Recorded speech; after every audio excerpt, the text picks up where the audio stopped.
बिस्मिल्लाहिर्रहमानिर्रहीम। अस्सलामु अलैकुम वरहमतुल्लाहि वबरकातुहू। आबिद राजा चैनल की तरफ से आज मैं अपने दोस्तों को रसूलुल्लाह सल्लल्लाहु अलैहि वआलिहि वसल्लम का एक बहुत ही प्यारा फरमान सुनाऊंगा। उससे पहले मैं अपने तमाम दोस्तों से गुजारिश करूंगा कि इस वीडियो को आपने आगे ज़रूर शेयर करना है। तो शुरू करते हैं।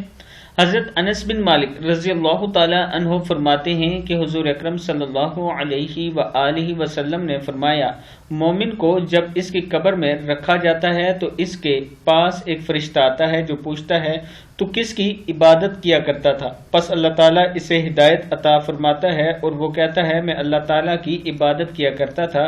फिर इससे पूछा जाता है कि तू इस अजीम हस्ती सैयदना मोहम्मद सल्लल्लाहु अलैहि वआलिहि वसल्लम के मुतालिक क्या कहा करता था?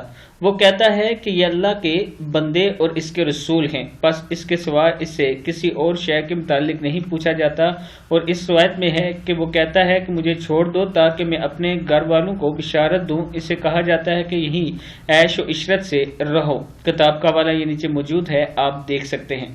तो अल्लाह ताला से दुआ किया करें कि अल्लाह ताला आपको कब्र में जो सवाल जवाब होंगे उसमें आपको कामयाब फरमाए और अल्लाह ताला आपको जन्नतुल फिरदौस अता करे। अस्सलामु अलैकुम व रहमतुल्लाहि व बरकातुहू।